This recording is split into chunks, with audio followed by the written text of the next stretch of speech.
مقام في الذرى صعب المنال، بلوغ رقيه شبه المحال، رافع دون رفعته الثريا، ودون بهائه بدر الكمال. مقام في الذرى صعب المنال، بلوغ رقيه شبه المحال، رفيع دون رفعته الثريا، ودون بهائه بدر الكمال. له آل النبي الغر نالوا، فآل المصطفى أكرم بآله، ميامين عمالقة عظام، بدين محمد بالغ المعالي.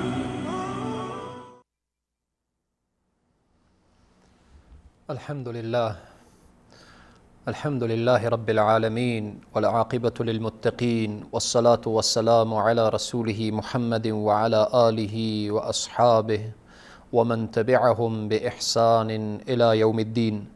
قال الله تبارك وتعالى في القرآن العظيم: فأعوذ بالله من الشيطان الرجيم. محمد رسول الله والذين معه أشداء على الكفار رحماء بينهم، تراهم ركعا سجدا يبتغون فضلا من الله ورضوانا، سيماهم في وجوههم من أثر السجود، ذلك مثلهم في التوراة ومثلهم في الإنجيل. الآية. صدق الله العظيم. قال النبي صلى الله عليه وسلم: يا ابن خطاب اذهب فنادى في الناس أنه لا يدخل الجنة إلا المؤمنون، أو كما قال. رواه أحمد. صدق النبي الكريم صلى الله عليه وسلم. خدمت همه بینندگان عزیز و گرامی، علاقمندان برنامه الگوهای هدایت، السلام علیکم و رحمت الله تعالی و برکاته. بحث ما پیرامون شخصیت سیدنا عمر فاروق رضی الله تعالی عنه است. پیرامون امیر المؤمنین، پیرامون خلیفه دوم اسلام، پیرامون داماد علی ابن ابی طالب رضوان الله علیهم اجمعین.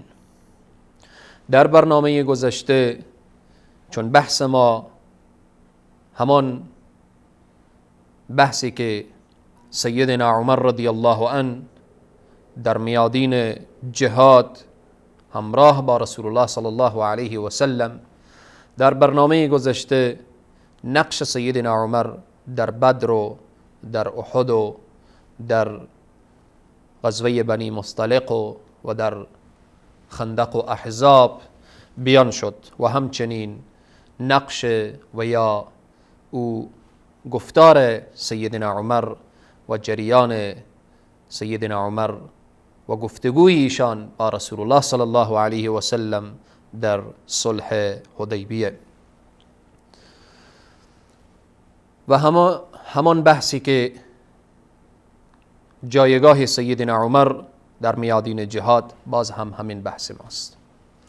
رسول اکرم صلی الله علیه و سلم در سال 7 هجری در ماه شعبان عمر بن الخطاب رضی الله تعالی عنه را با گروه 30 نفری جهت سرکوب کردن حوازن به وادی تربت که واقع در شرق حجاز بود فرستادن. خلاصش این که سیدنا عمر قبل از این که به حوازن برسن، حوازن منطقه را ترک نمودن، و سیدنا عمر وقتی که به مدینه می آمدن به مسیر راه، راهنمایی که همراه خود داشتن گفت که یا عمر در اینجا طایفه و گروه دیگری هم هست که نیاز به سرکوب کردن دارد، آیا اینها را سرکوب نمی کنید؟ با اینها بالاخره جنگ و جهاد نمی کنید. سیدنا عمر رضی الله عنه میگوید که بدون اجازه پیامبر اکرم صلی الله علیه و سلم من کار را انجام نمیدم. در این سریه که به طرف حوازن رسول معظم اسلام صلی الله علیه و سلم سیدنا عمر را با 30 نفر میفرستند، این درس ها دارد.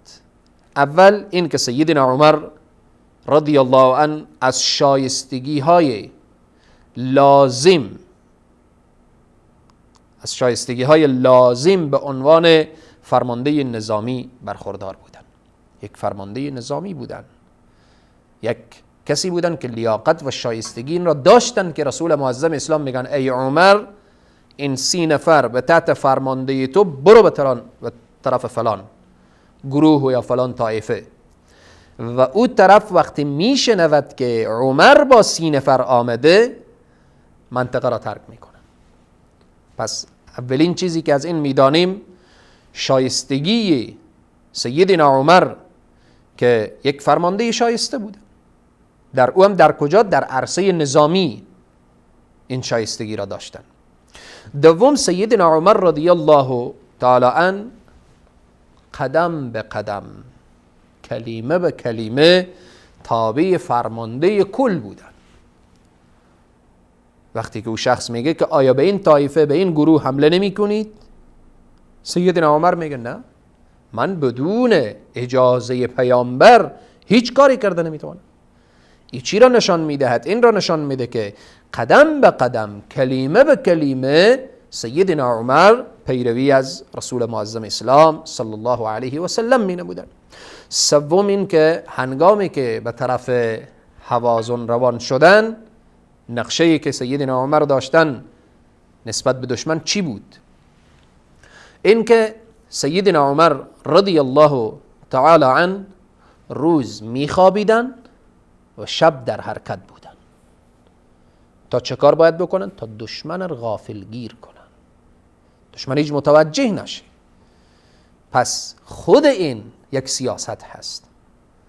روز استراحت میکردن که هیچ کس اینها را نبینه و شب روان بودن به اون راهنمایی که داشتن. به این طریق ای هم درس دیگری که سیدنا عمر رضی الله عنه برای اساکر خود، برای پیروان خود درس میدهد که دشمن را متوجه باشید که وقتی به شما ضربه وارد میکنه دیگه شما هم چنان به طرفش حرکت کنید که او را غافلگیر کنید، نگذارید که خود را تکان بدهد. دشمن را واقف نکنید. وقتی دشمن با شما حمله میکنه، وقتی دشمن به شما ضربه میزنه، وقتی دشمن خانه شما را خراب میکنه، وقتی دشمن فرزندان شما را یتیم میکنه، وقتی دشمن زنها را بیوه میکنه، وقتی دشمن صدها جنایت دیگر میکنه، دیگه شما دیگه در مقابل چنین دشمنی حق ندارید که او را واقف کنید. چنان حرکتی داشته باشید که دشمن را غافلگیر کرده. در این سال 7 هجری که وقتی سیدنا عمر رو به طرف حوازن رفتن، روز استراحت بودن، شب در حال حرکت بودن که دشمن خب دقیق و بالاخره در چنگال. و همین نقشه سیدنا عمر وقتی دشمن واقف میشه لرزه به اندامش میفته و بالاخره منطقه را رها میکنن. سیدنا عمر رضی الله عنه در غزوه خیبر، رسول معظم اسلام در غزوه خیبر چی میفرمایند؟ میفرمایند که یا ابن خطاب، یا عمر چه کار بکن؟ اذهب، برو، فنادا فی الناس، برو مردم را صدا بکن، مردم را نداه بکن، مردم را بالاخره متوجه بساز و برای مردم این را بگو که انه لا يدخل الجنه الا المؤمنون، این را بدانن که داخل بهشت هیچ کس نمی شود مگر مؤمنین، کسی که به خدا و پیامبر و به روز آخرت ایمان داشته باشد، این وارد بهشت می شود. بدون مؤمنین هیچ کس وارد بهشت نمی شود. که در خیبر جایگاه سیدنا عمر رضی الله عنه را نشان می دهد و حضور سیدنا عمر را در این غزوه نشان می دهد و رسول الله صلی الله علیه و سلم و ای حرفر به سیدنا عمر میگن که ای عمر تو برو بالاخره به مردم این ندار بده که غیر از مؤمنین دیگه هیچ کس وارد بهشت نمیشوند، که این حدیث را امام احمد روایت میکنن. سیدنا عمر رضی الله عنه در فتح مکه هنگامی که قریش پیمان صلح حدیبیه نقض کردن، شکستن و از ناحیه مسلمان ها احساس خطر کردن، حالا چیکار کردن؟ ابو سفیان را فرستادن. ابو سفیان میای در مدینه منوره، اول میره به خانه دختر خود ام حبیبه، دخترش جیگرگوشش هیچ توجهی به او نمیکنه. میایه در کنار مسجد النبوی صلی الله علیه و سلم سیدنا ابوبکر صدیق رو میبینه، سیدنا ابوبکر صدیق هیچ توجهی به او نمیکنه. و میره رسول الله صلی الله علیه و سلم، رسول الله صلی الله علیه و سلم هیچ توجه. میایه نزد حضرت عمر که ای عمر برو نزد رسول الله صلی الله علیه و سلم سفارش بکن که ما را بپذیره که با او حرف بزنیم. سیدنا عمر چی میگه برای ابو سفیان؟ خیلی جالبه شجاعت و این غیرت. سیدنا عمر رضی الله تعالی عنه برای ابو سفیان به این عبارت و به این جمله که من ترجمه اش را اشاره میکنم، این را میگه به خدا سوگند اگر چیزی جز مورچه برای جنگ با شما جز مورچه نیابم، چه کار میکنم؟ با کمک آن با شما خواهم جنگید. یعنی اگر یک مورچه هم پیدا بشه همراهی از او برمیخیزم میایم با شما میجنگم، که اگر هیچ انسانی در روی زمین نباشه. یعنی شدت تاکید سیدنا عمر رضی الله عنه با اینه که هیچ وقت با مشرکین ما دست دوستی میگه نمیدم، با دشمنان الله تا زنده‌ام سیدنا عمر میگه میجنگم. این در کجا بیان میشه این قول سیدنا عمر و این قضیه؟ در سیره ابن هشام جلد دوم صفحه 256 و همچنین در اخبار عمر صفحه 37. و خلاصه رسول معظم اسلام صلی الله علیه و سلم وقتی که میخوان به سوی مکه حرکت کنن و قصد فتح مکه، در آن وقت یک صحابی که به نام حاطب ابن ابی بلتعه هست نامه به اهل مکه می نویسه و آنها را از جریان تصمیم رسول الله صلی الله علیه و سلم واقف میکنه و بعدا نامه رو میده دست یک زن و او زن حرکت میکنه رو به طرف مکه که این نامه رو ببره. حالا چون بحث طولانی نشه، او حاطب روی مشکلاتی که داشت و از او کسی که در مکه بود و بالاخره با او دلایلی که به رسول الله صلی الله علیه و سلم بیان میکنه و رسول الله صلی الله علیه و سلم قبول میکنن و این حاطب جز صحابه هست و رسول الله صلی الله علیه و سلم او را سرزنش نمیکنن. اما این را متوجه بشوید که این وقتی که سیدنا عمر چنین حرکتی رو میشنوه موها به بدنش سیخ میشه یا تیغ میشه. بالاخره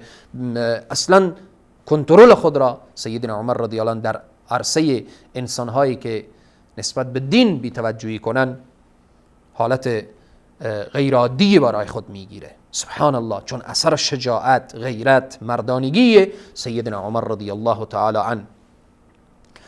وقتی که زن از مدینه بیرون میشه در مسیر راه که روان میشه، الله سبحانه و تعالی پیامبر خود را واقف میکنه. رسول الله صلی الله علیه و سلم واقف میشن که حاطب نامه داده به دست این زن و این زن میخواه تصمیم رسول الله صلی الله علیه و سلم را بالاخره به مشرکین مکه برسانه. رسول الله صلی الله علیه و سلم علی رضی الله عنه و مقداد رضی الله عنه را میفرستند تا نامه را از او بگیرند و سیدنا علی و سیدنا مقداد رضی الله عنهما روان میشن و در مسیر راه این زن را دستگیر میکنن و وقتی که با این زن روبرو میشن چی میگوین؟ انشاءالله ادامه این موضوع بعد از یک میان برنامه در خدمت شما بیان میکنم. با ما باشید.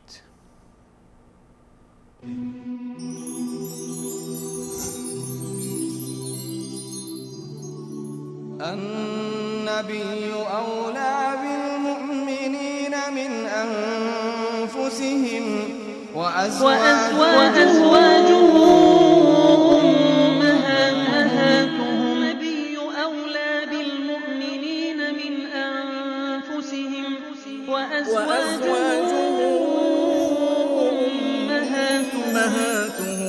وأزواجه أمهاتهم النبي أولى بالمؤمنين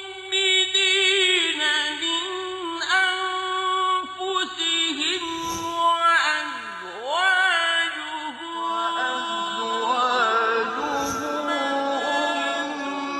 أمهاتهم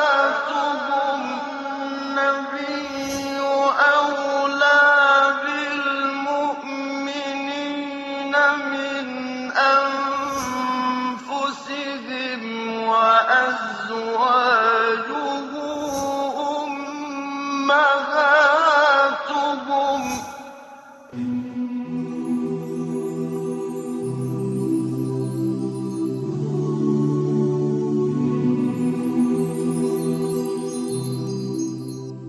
پیامبر نسبت به مؤمنان از خودشان سزاوارتر است و همسرانش مادران مؤمنانند.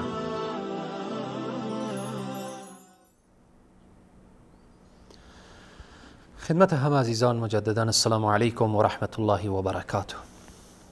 قبل از میان برنامه پیرامون اون نامه‌ای که حاطب به دست زنی داده بود که او را به مشرکین مکه برساند، رسول الله صلی الله علیه و سلم حضرت علی و حضرت مقداد رضی الله عنهما را میفرستند و آنها این نامه را وقتی که اول از زن درخواست میکنند که نامه‌ای در نزد توست برای ما بدی، او زن انکار میکند، حتی به سرحدی میرسه که سیدنا علی رضی الله عنه برای زن میگن نامه را برای ما بدی که اگر این نامه را برای ما ندی خلاصه ما از بدن تو این نامه را بیرون می آوریم و حتی به سرحدی که اگر لخت هم بشی نامه را ما از تو می گیریم. اینقدر به شدت وقتی برایش سخن میگن نامه را میده برای اونها. نامه را وقتی میارن رسول الله صلی الله علیه و سلم وقتی بیان میکنن که این نامه از طرف حاطب روان شده بوده و حاطب میایه مشکلات خود را به رسول الله صلی الله علیه و سلم مطرح میکنه و رسول الله صلی الله علیه و سلم او را ملامت نمیکنن. در این وقت سیدنا عمر واقف میشن که حاطب چنین کاری کرده. میایه میگه یا رسول الله صلی الله علیه و سلم این کار حاطب هست، اجازه بدید که من گردن این منافق را بزنم. اسرار مسلمان ها رو میخواد به دشمن انتقال بده. رسول معظم اسلام صلی الله علیه و سلم میگن که ای عمر آیا نمیدانی که این کسی هست که در بدر شرکت کرده و الله سبحانه و تعالی نسبت به اهل بدر گفته که اعملوا ما شئتم فقد غفرت لكم، هر کاری که اینها انجام بدن من اینها را آمرزیدم. این اهل بدر هست. حالا از این حرکت سیدنا عمر وقتی که میگه من گردن حاطب را بزنم اجازه بدهید، اول کو بحث غیرت، شجاعت، او همه شهامت سیدنا عمر را که نشان میدهد. درس های دیگری که میگیریم اول اینه که جاسوس باید کشته شود. رسول الله صلی الله علیه و سلم وقتی فرمودن این از اهل بدر هست یعنی چی؟ یعنی اگر اهل بدر نمی بود باید گردنش زده میشد، چون اهل بدر خدا برای اهل بدر لطف کرده، اونها را بخشیده، بالاخره گفته که اعملوا ما شئتم، هر کاری که اینها بکنن انجام بدهید، ما شما را الله سبحانه و تعالی میگه ما آمرزیدم، که این حدیث در بخاری ذکر میشه. دوم جدیت سیدنا عمر در مسائل مربوط به دین. کسی که اصرار دینه، اصرار مسلمان ها را فاش بکنه، چقدر انسان باید جدی بشه. سیدنا عمر جدی میشدن. سوم اثرپذیری سیدنا عمر رضی الله عنه از سخنان پیامبر صلی الله علیه و سلم. چنین نبود که دشمنی سیدنا عمر که وقتی میگه اجازه بدی من گردن فلانی و یا فلانی و یا فلانی را بزنم، این دشمنی نفسی و شخصی نبود، دشمنی به خاطر الله سبحانه و تعالی بود و دوستی به خاطر الله سبحانه و تعالی بود. وقتی رسول الله صلی الله علیه و سلم میگن که این از اهل بدر بود و خداوند نسبت به اهل بدر چنین گفته، جا در جا سیدنا عمر رضی الله عنه میپذیرن، قبول میکنن.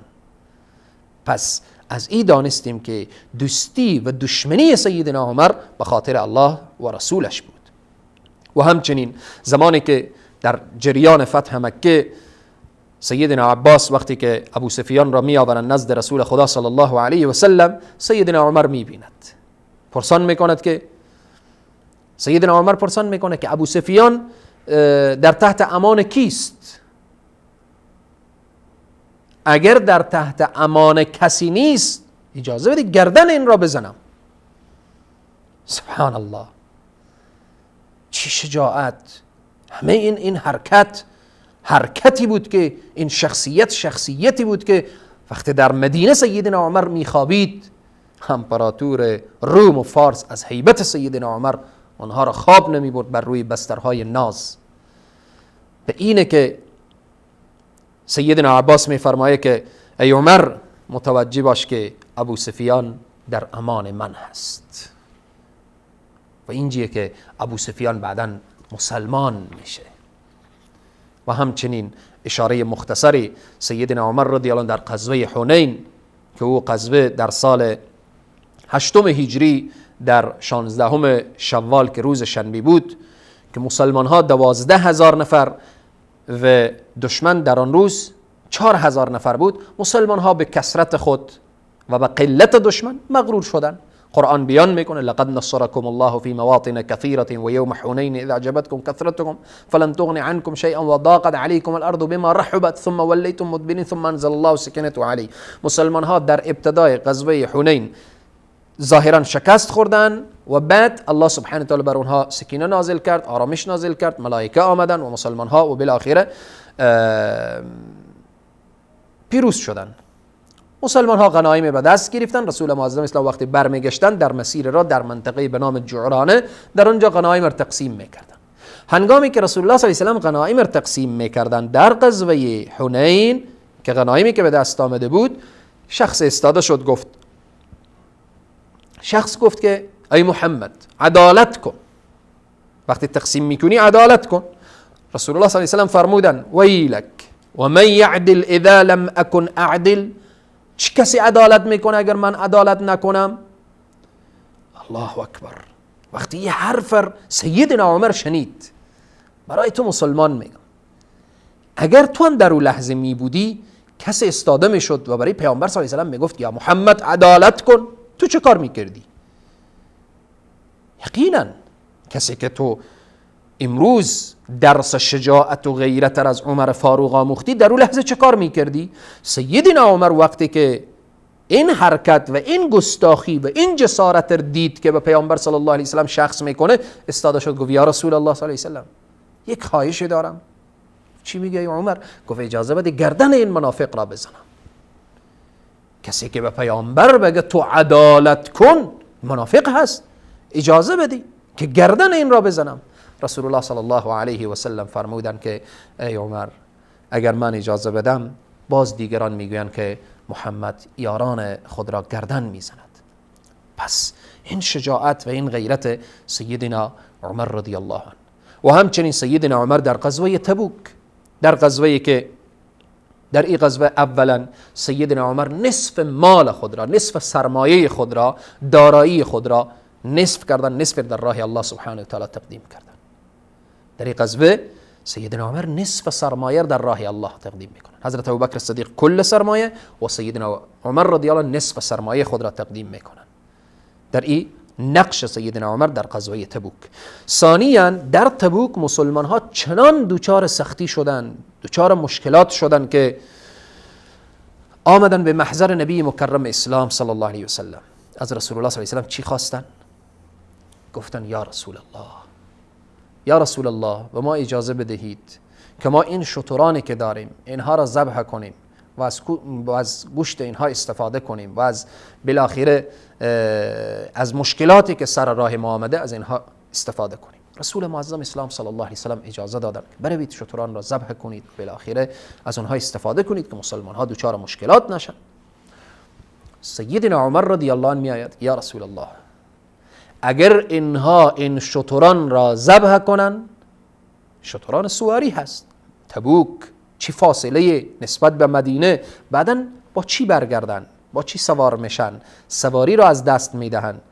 یا رسول الله من مطمئنم که وقت شما دعا کنید الله دعای شما را میپذیرد. وقتی شما دعا کنید الله دعای شما را قبول میکند. یا رسول الله یک پیشنهاد دارم، در بین این لشکر بعضی از برادران غذای اندکی دارن، از اونها طلب کنید غذا را و بعد همه را جمع کنید و دعا کنید دعای برکت از این غذا بخورن. من مطمئنم که الله دعا را قبول میکنه و دعا را رد نمیکنه و انشالله از این مشکل نجات پیدا میکنیم. وقتی سیدنا عمر این پیشنهاد را میکند، رسول معظم اسلام صدا میکنن که هر کس که در خیمه خود یا در نزد خود چیزی داره، یک صحابه کمی یک خرما آورد، یک صحابه یک چکی نان آورد، یک صحابه چیز دیگری آورد، خلاصه یک غذایی که از چند نفر معدودی جمع شد. رسول معظم اسلام صلی الله علیه و سلم اینها را بر ردای مبارک گذاشتن و بعد دعا کردن و بعد شروع کردن به تقسیم کردن. کل این لشکر برای خود غذا برد، ظرفهای خود را غذا کردن و هنوز هم در چادر رسول معظم اسلام صلی الله علیه و سلم غذا باقی ماند. سبحان الله. این لحظه فکر بکنیم که رسول معظم اسلام صلی الله علیه و سلم چقدر سیدنا عمر را دوست دارد و سیدنا عمر رضی الله عنه به عنوان مشاور، وقتی قرآن میگه ای پیامبر تو مشوره کن با اصحاب خود، وقتی سیدنا عمر به رسول الله صلی الله علیه و سلم مشوره میدهن و از رسول الله صلی الله علیه و سلم چیزی را درخواست میکنن، رسول الله صلی الله علیه و سلم میپذیرن. پس این جایگاه سیدنا عمر رضی الله تعالی عنه را نشان میدهد. سروران عزیز و بزرگوار، سیدنا عمر رضی الله عنه شخصیت خوردی نبودن. سیدنا عمر رضی الله عنه اگر وقتی سیره اینها را مطالعه میکنیم، در حقیقت همان که میگه کار پاکان را قیاس از خود مگیر، زان که باشد در نوشتن شیر. یکی از اساتید بزرگوار مثال میزدن میگفتن که فرق ما تا به صحابه، فرق ما تا اصحاب جلیل القدر رسول الله صلی الله علیه و سلم، میگفتن فرق اینه که ما دو نی داریم، یک نی شکر هست، یک نی که از اون استفاده میشه مینویسن. میفرمودن صحابه نی شکر بودن و ما این نیهای ساده و عادی هستیم. نسبت به صحابه اینقدر فرق هست. پس اگر ماهیم راه فوز و فلاح و رستگاری دامنگیر ما بشه، به تعبیر قرآن فإن آمنوا بمثل ما آمنتم به فقد اهتدوا، اگر ایمان شما مثل ایمان صحابه شد، شما هدایت میشید. اگر اعمال شما مثل اعمال صحابه شد، حالا ما شاید نتانیم ولی تلاش خور باید بکنیم، باید زحمت خور بکشیم، بر راهی که صحابه رفتن ما باید قدم بگذاریم، به قولی که صحابه گفتن باید عمل کنیم و خلاصه به او دستوراتی که صحابه برای ما دادن باید به جان و دل بپذیریم. چون صحابه کیا هستن؟ صحابه شاگردان محمد رسول الله صلی الله علیه و سلم. صحابه مردمی هستند که در رأس این صحابه ابوبکر و عمر و عثمان و علی قرار دارند که پیرامون زندگی سیدنا ابوبکر صدیق مختصرا اشاره شد و الان اشارات ما پیرامون سیدنا عمر فاروق هست که انشاءالله از الله توفیق میخواهیم که بتوانیم سلسله این برنامه را از خلفاء الراشدین و از صحابه جلیل القدر رسول الله صلی الله علیه و سلم بیان کنیم، تا اینکه اینها وقتی برای ما میگیم اسوه هستن، الگو هستن، ما باید اینها را بشناسیم، نقش اینها را در غزوات، جایگاه اینها را در غزوات و حرکت اینها را در غزوات، که این چند برنامه‌ای بود که مختصرا بیان شد. الله سبحانه و تعالی همه ما و شما در روز قیامت در کنار خلفاء الراشدین ابوبکر و عمر و عثمان و علی و سایر صحابه محشور بدارد. موفق و پیروز و سرفراز و سربلند دنیا و آخرت باشید. و السلام علیکم و رحمت الله تعالی و برکاته. مقام في الذرى صعب المنال، بلوغ رقيه شبه المحال، رافع دون رفعته الثريا ودون بهائه بدر الكمال مقام في الذرى صعب المنال بلوغ رقيه شبه المحال رفيع دون رفعته الثريا ودون بهائه